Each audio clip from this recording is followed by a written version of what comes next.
എന്താ അദ്ദേഹത്തിന്റെ കാലത്ത് ഹിന്ദു മഹാസഭ ചെയ്ത കുറ്റം? ഗാന്ധിയെ ചെറുതായിട്ടൊന്ന് വെടിവെച്ച് കൊന്നു. ഇതാണല്ലോ ചെയ്ത കുറ്റം. ഞാൻ സ്വരാജിനെ വെല്ലുവിളിക്കുകയാണ്. സ്വരാജെ, നിങ്ങളുടെ നേതാക്കന്മാർക്ക് ധൈര്യമുണ്ടോ, ചങ്കുറ്റമുണ്ടോ?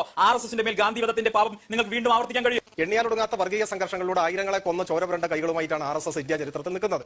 ജാംഷഡ്പൂരിലും മൊറാദാബാദിലും ഭീവണ്ടിയിലും അഹമ്മദ്നഗറിലും മീററ്റിലും സൂററ്റിലും അയോധ്യയിലും അങ്ങനെ മയൂർഭഞ്ചിലും മലയഗാവിലും തലശ്ശേരിയിലും കന്യാകുമാരിയിലും എണ്ണിയാൽ എത്ര അനുഭവങ്ങൾ നമ്മുടെ മുമ്പിൽ നിൽക്കുന്നു.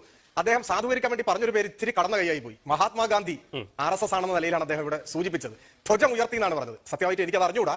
ഇനി അങ്ങനെ ധ്വജം ഉയർത്തിയതിന്റെ നന്ദി സൂചകമായിട്ടാണോ എന്ന് അറിയില്ല. ഏതായാലും ഗാന്ധിജിയെ ചെറുതായിട്ടൊന്ന് വെടിവെച്ച് കൊല്ലാണ് ചെയ്തതെന്നാണ് ചരിത്രം നമ്മളോട് പറഞ്ഞു തരുന്നത്.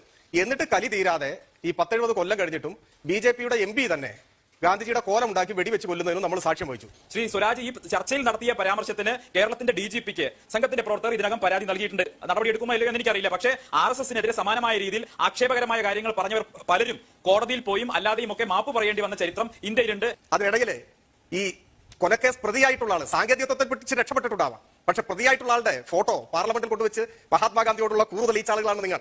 എന്നിട്ട് എനിക്ക് നേരെ ഒരു ഭീഷണി. എന്താണ് ഭീഷണി? ഈ ചർച്ചയിൽ ഞാൻ പങ്കെടുത്ത് പറഞ്ഞ പരാമർശത്തിന്റെ പേരിൽ എനിക്കെതിരെ ഇപ്പൊ തന്നെ പരാതി കൊടുത്തിരിക്കുന്നു. ഇപ്പൊ മൂക്കിൽ കയറ്റി കളയുന്ന അതെ, ആ വിരട്ടലിന് വേറെ ആളെ നോക്കണം. നിങ്ങൾ കുറെ ആയിട്ട് ഇങ്ങനെ വിരട്ടിയും ഭീഷണിപ്പെടുത്തിയ ആളുകളെ വരുതി നിർത്താൻ നോക്കുന്നുണ്ട്. ഇത് വേറെ പാർട്ടിയാണ് കേട്ടോ, അത് കയ്യിൽ വെച്ചാൽ മതി. ഞാൻ ഓർക്കുന്നു, ബാബറി മസ്ജിദ് കേസിൽ വിധി വന്ന ദിവസം ഞാനൊരു 2 വരി പോസ്റ്റ് ഇട്ടപ്പോ ഇതേപോലെ തന്നെ മൂക്കിൽ കയറ്റാൻ വേണ്ടിയിട്ട് പരാതി കൊടുത്തു. നാട്ടിലെ മുഴുവൻ പോലീസ് സ്റ്റേഷൻ അവസാനം സുപ്രീം കോടതിയിൽ നേരിട്ട് പോയി. ഞാനിപ്പോഴും ആരോഗ്യത്തോടെ ഇവിടെ നിൽക്കുകയാണ് ചെയ്യുന്നത്. എന്നിട്ട് പറയാണ് പലരും മാപ്പ് പറഞ്ഞിരുന്നു. പലരെയും നിങ്ങൾ കണ്ടിട്ടുണ്ടാവും, CPM-മാരെ കണ്ടിട്ടുണ്ടാവില്ല. നിങ്ങൾ എന്നെ അങ്ങ് തൂക്കിലേറ്റ് കേട്ടോ. അങ്ങനെ തുമ്മിയാത്ത വയ്ക്കുന്ന ജീവനാണെങ്കിൽ അങ്ങ് പോയിക്കോട്ടെ. അതൊന്നും പറഞ്ഞുകൊണ്ട് പേടിപ്പിക്കാൻ വരരുത്.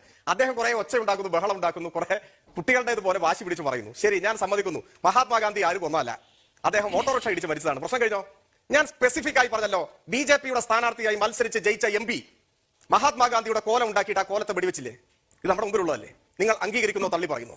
നിങ്ങളുടെ പ്രവർത്തകർ ഗോഡ്സേക്ക് ക്ഷേത്രം പണിയുന്നുണ്ടല്ലോ, നിങ്ങൾ അംഗീകരിക്കുന്നോ തള്ളി പറയുന്നു? എത്ര അനുഭവം! ചോരക്കരയെ കുറിച്ചൊന്നും അധികം പറയരുത്. അമിത്ഷാ ജയിലിൽ പോയത് ഇന്ത്യൻ സ്വാതന്ത്ര്യ സമരത്തിൽ പങ്കെടുത്തിട്ടാണല്ലോ.